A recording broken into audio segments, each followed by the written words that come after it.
porque habíamos decidido darle la importancia que creo que tenía el día de hoy el anuncio en rueda de prensa de la vocera de la Presidencia de la República y el anuncio, como era obvio de pensar, se ha enfocado fundamentalmente en las compensaciones tras la confirmación de que se elimina el subsidio al diésel. Han sido estas compensaciones detalladas por la vocera y a estas alturas, al iniciarse las preguntas ya de los medios de comunicación, escuchamos la de Teleamazonas y las de Coavisa en el sentido de lo que podrían ser las primeras preocupaciones. Pero hace bien la vocera y me imagino como estrategia de comunicación del gobierno, hacen bien en destacar que esta es una medida, primero, que todos quienes algún nivel de conocimiento tienen sobre la realidad económica del país, sobre la realidad fiscal del país,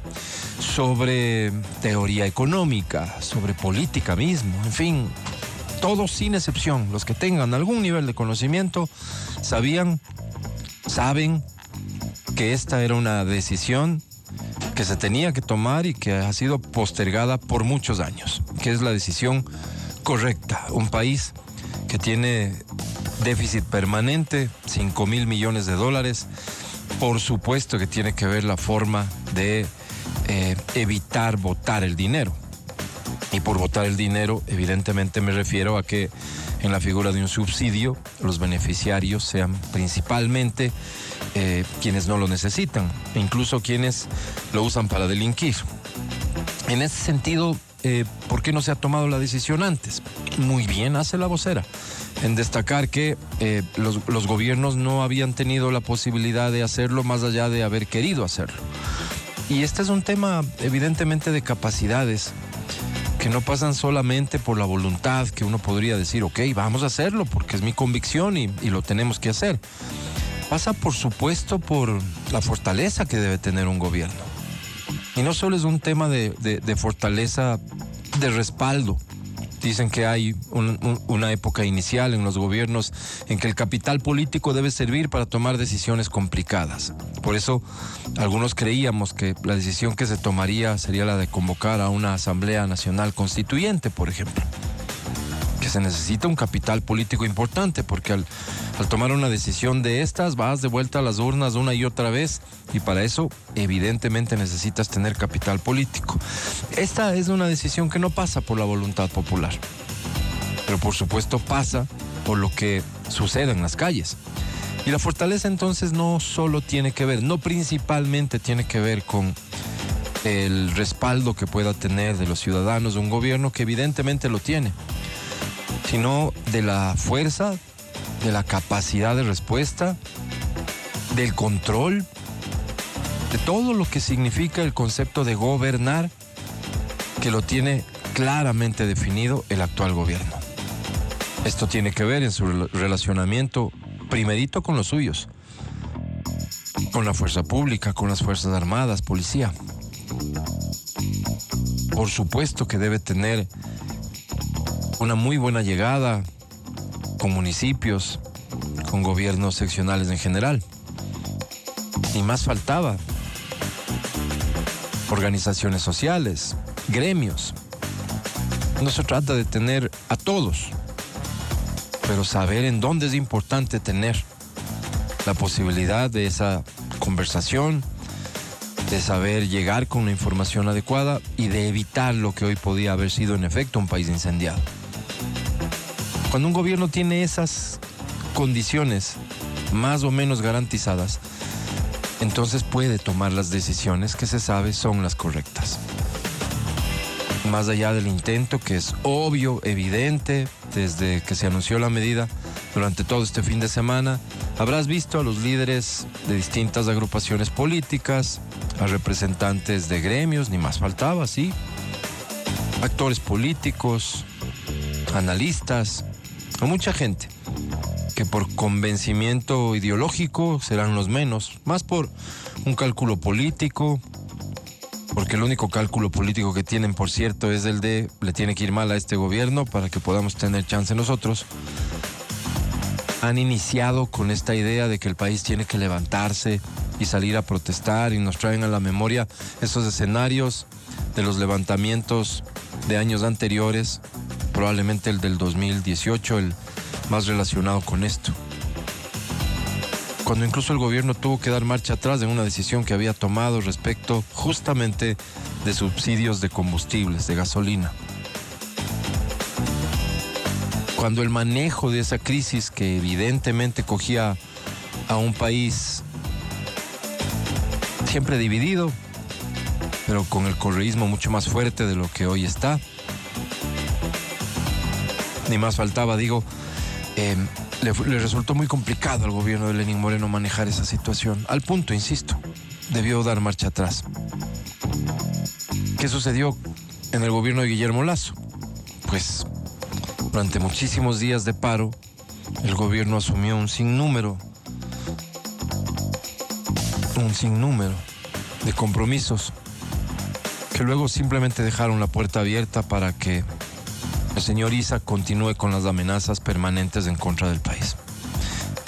El señor Issa ya no es presidente de la CONAIE y de seguro ahí también tuvo que haber existido una mano política que con habilidad entendía la importancia de que Issa no siga al frente de una organización a la que supo manipular y llevar por el camino que él creía, la violencia. Y si va sumando cada uno de los elementos pequeños, al parecer, que le permiten tener al gobierno un ambiente de gobernabilidad al punto de poder tomar una decisión de estas, que todos sabemos que es correcta,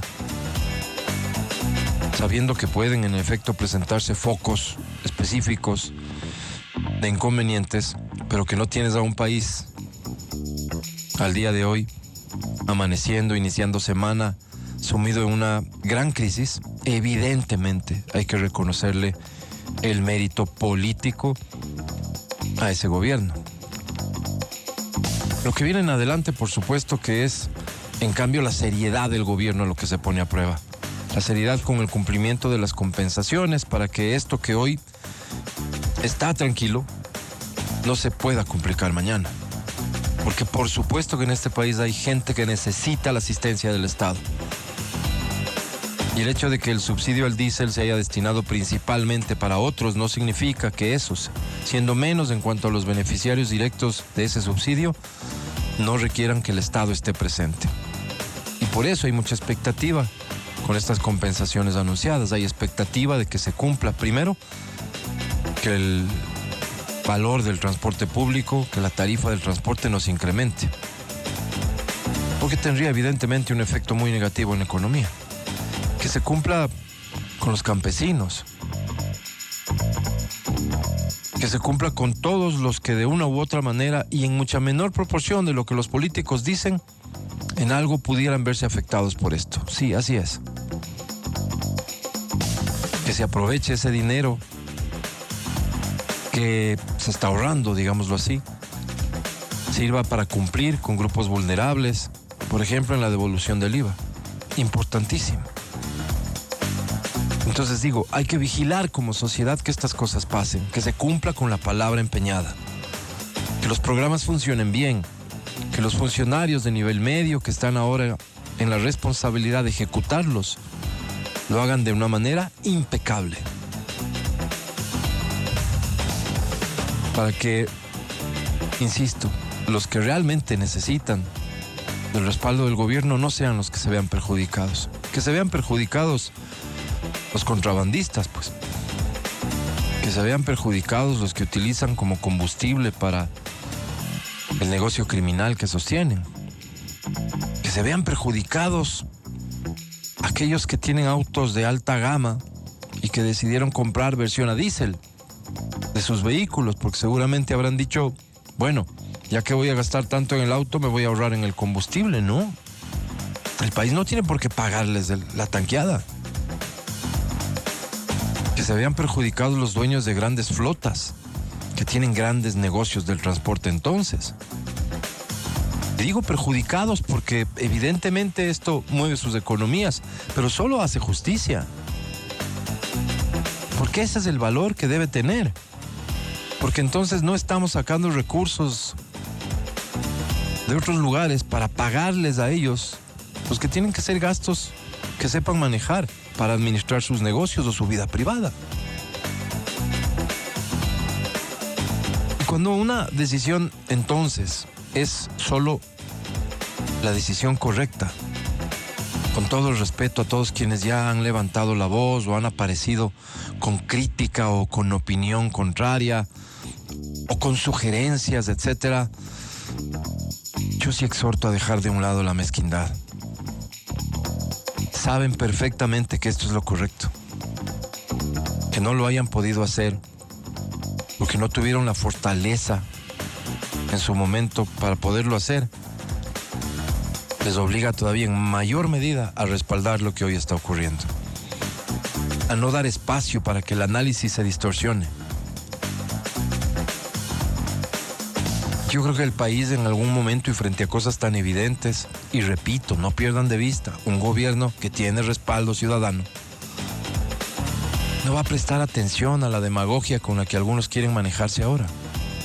Van a salir perdiendo en este afán suyo de querer solidarizarse con los perjudicados. Van a salir perdiendo. El escaso capital político que tienen lo van a seguir perdiendo. A veces, y esta probablemente es una de esas ocasiones, la situación, el país, la gente, está en capacidad de premiar lo correcto. No siempre. Es más, lamentablemente, pocas veces. Pero claramente esta es una ocasión de esas. Alíñense con lo que hay que alinearse, porque el país es lo que está de por medio. Que por las distorsiones en el manejo de la información no vaya a ser, pues, que un señor Issa, que por cierto no necesita estar al frente de la CONAIE, simplemente mantener sus nexos y contactos, por ejemplo financieros, no se le vaya a ocurrir, no vaya a encontrar terreno fértil para intentar nuevamente caotizar el país, más allá de que, seguro estoy, no se va a topar con un gobierno que se lo permita. Pero que ni siquiera lo intente, porque entonces sí nos vamos a ver perjudicados, pues. Dejen de lado la mezquindad. Alíñense con lo que hay que alinearse. No se alineen con el gobierno en términos generales, no lo hagan. Alíñense con esta decisión, apóyenla. Y asumir un rol vigilante de que se cumplan con las compensaciones me parece el correcto. Me parece el correcto porque además es lo que el gobierno ahora mismo necesita.